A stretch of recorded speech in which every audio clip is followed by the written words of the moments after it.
حضرت انس بن مالک فرماتے ہیں کہ رات نبی پاک صلی اللہ علیہ وسلم نے 2 رکعت نماز کی نیت باندھی تو سورہ فاتحہ کے بعد حضور نے سورہ بقرہ پڑھنی شروع کر دی۔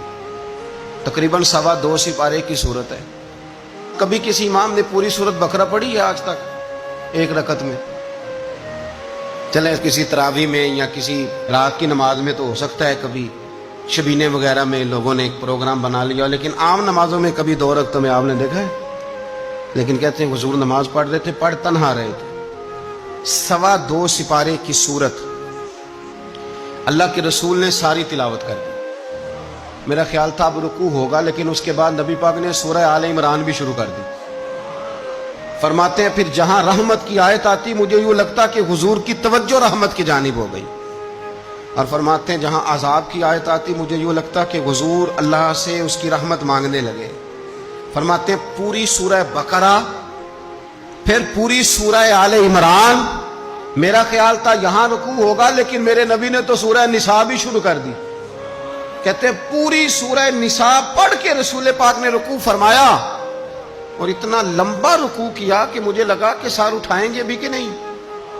پھر حضور نے سر انور اٹھایا اور سجدے میں گئے تو اتنا لمبا سجدہ کیا کہ مجھے لگا کہ سر اٹھائیں گے بھی کہ نہیں۔ میرے رسول پاک علیہ السلام اس ذوق سے، دیکھیں نا، کام کرنا جو ہے تو مزہ لے کے، ذوق سے، سجدہ ذرا مزہ لے کے، رکوع اور ذرا مزہ لے کے۔ تو میں نے پہلے بھی آپ سے کہا تھا کہ ہمارے استاد فرمایا کرتے تھے لولے لنگڑے کام نہ کیا کرو، تھوڑا سا کر لیا، تھوڑا سا چھوڑ لیا، بے مزہ بے ذائقہ کام کرو تو ذرا اس میں ہو کے، ذرا کھب کے، ذرا مزہ لے کے۔ حضرت سیدنا بلال حبشی کہتے ہیں مجھے حضور فرماتے، ذرا لفظوں پہ غور کرنا، حضور فرماتے بلال ذرا آذان پڑھ کے میرے دل کو راحت تو پہنچا۔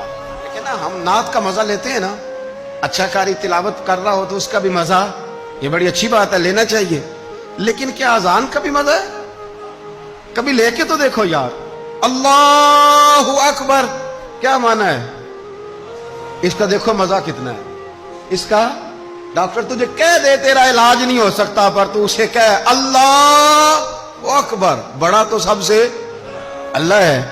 تو جب اللہ بڑا ہے تو پھر وہ بڑے فیصلے کرے گا، وہ فیصلے بھی اپنی شان کے لائق کرے گا۔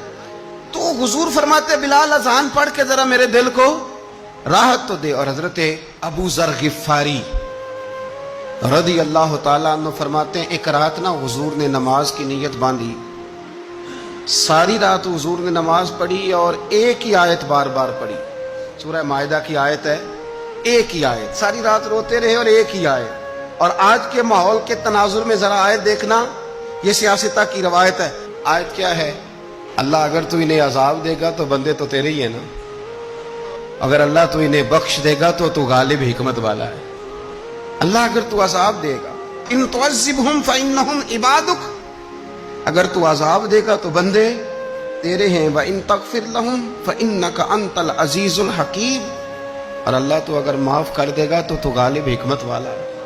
اس آیت کا ذرا مزہ لے، اے اللہ اگر تو انہیں عذاب دے تو بندے تو تیرے بندے ہیں، اللہ یہ تیرے ہیں، مالک تیرے پیدا کیے ہوئے، یہ اپنی مرضی سے نہیں آئے، تیری چاہت سے۔ الذی خلقک فسواک فعدلک فی ای صورۃ ما شاء رکبک، یہ تو نے سجائے، تو نے سوارے، یہ تیرے ہیں۔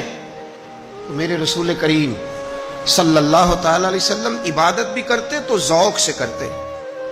ہمارے ہاں جب کسی کو زخم لگتا ہے تو ہائے کرتا ہے، تکلیف آتی ہے تو واہ ویلا کرتا ہے، شور مچاتا ہے، ڈاکٹر کی طرف جاتا ہے۔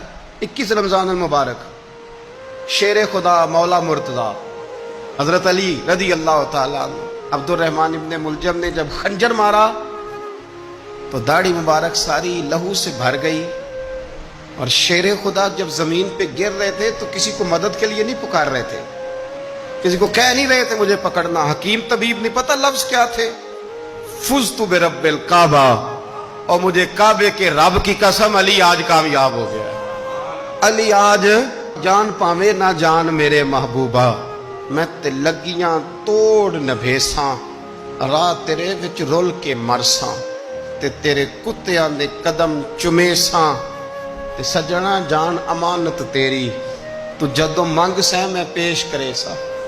یہ جان امانت تیری جدو منگ سے میں پیش، اسی وقت وہ یہ حاضر ہے تیری جو۔ زندگی بے مقصد نہ گزارو یار، بالخصوص میری نوجوانوں سے گزارش ہے، یہ کوئی بات نہیں ہے کہ بے معنی بے مقصد مہمل۔